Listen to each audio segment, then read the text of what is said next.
Good morning, all of you. How are you all?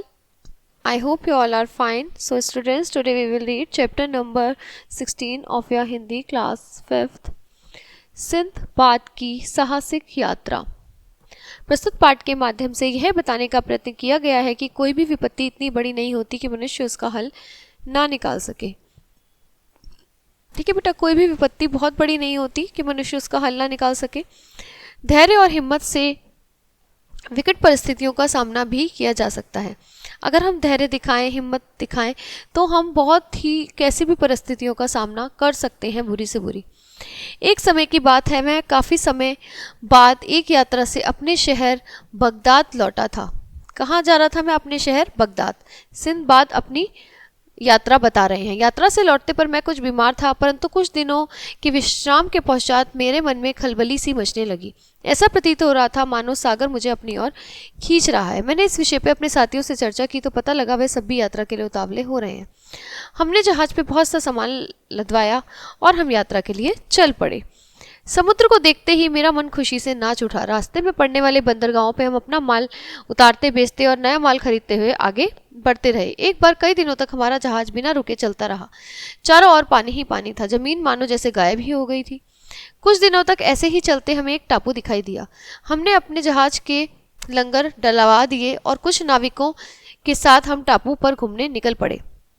टापू बड़ा ही सुंदर था, हरा भरा था। चारों तरफ फल के छायादार वृक्ष थे। हमने कुछ फल खाए। टापू का वातावरण बहुत ही मनोरम था। मैं विश्राम करने के लिए एक पेड़ के नीचे छाया में लेट गया। थकान होने के कारण कब मेरी आंख लग गई मुझे पता ही नहीं चला। जब नींद खुली तो मैंने स्वयं को अकेला पाया। मैं दौड़कर सागर तट तक गया और वहां पर भी कोई नाव नहीं थी, ना कोई जहाज था, ना कोई मेरा साथी था। मेरी आंखों के आगे सिर्फ सूना सागर लहरा रहा था। उस टापू पर मैं बिल्कुल अकेला था, परंतु मुझे घबराहट बिल्कुल नहीं हो रही थी। एक पेड़ पर चढ़कर मैंने इधर उधर देखा कि शायद कोई बस्ती दिख जाए, परंतु दूर दूर तक मुझे एक गुंबद नुमा सफ़ेद चीज़ दिखाई दी। मैं नीचे उतरकर उस सफ़ेद गुंबद की ओर गया और उसके चारों तरफ घूमकर उसके बारे में जानने का प्रयास किया। समझ में कुछ नहीं आया। वो बहुत चिकना था और उसमें दरवाज़ा नहीं था। तभी अचानक साय साय की आवाज़ सुनाई पड़ी, तेज आंधी आने वाली हो जैसे। मैंने आकाश की तरफ देखा तो एक विशालकाय पक्षी उड़ता हुआ मेरी तरफ आ रहा था। ईगल टाइप का, ये गरुड़ नाम का एक पक्षी उनकी तरफ उड़ता हुआ आ रहा था। अब मैं भयभीत हो गया। उससे बचने के लिए मैं सफ़ेद गुंबद के पास दुबक कर बैठ गया। तब मेरे भय का ठिकाना नहीं रहा जब मैंने देखा कि पक्षी भी वहीं पर आकर बैठ गया है। इसका मतलब वो उसका क्या था?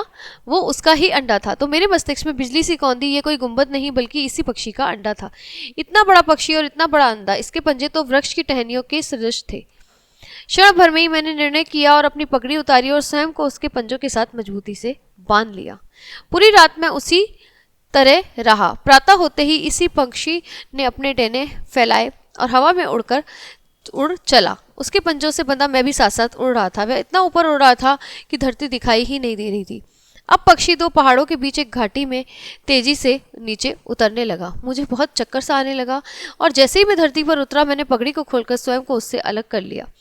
उसने अपनी एक चोंच में एक अजगर को उठाया और फिर से वह हवा में उड़ गया। मैं भी दौड़कर एक पेड़ पर चढ़ गया। पक्षी के चले जाने पर मैंने इधर उधर देखा। चारों तरफ ऊंचे ऊंचे पहाड़ थे और घाटी में क्या था, हीरे ही हीरे बिखरे पड़े थे। मैं हैरान था कि इतने सारे हीरे, वह भी धरती पर बिखरे हुए। तभी सांपों की फुफकार सुनाई पड़ी। मैं डर गया। सांप, वहां पर बहुत ही सांप थे घाटी में। मेरी नज़र एक गुफा पर पड़ी। मैंने पेड़ से उतरकर उसी गुफा में घुस गया। एक बड़े पत्थर से उसका मुंह फिर मैंने बंद कर दिया। मैंने सोने की बहुत चेष्टा की पर मुझे नींद नहीं आ रही थी। क्यों? मृत्यु के दूतों को देखकर कोई सो सकता है क्या? भला मुझे हर तरफ घबराहट हो रही थी, डर लग रहा था।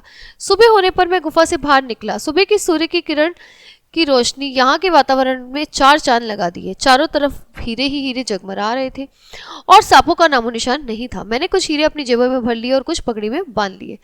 थोड़ी देर में ऊपर से मांस के बड़े बड़े टुकड़े गिरने लगे।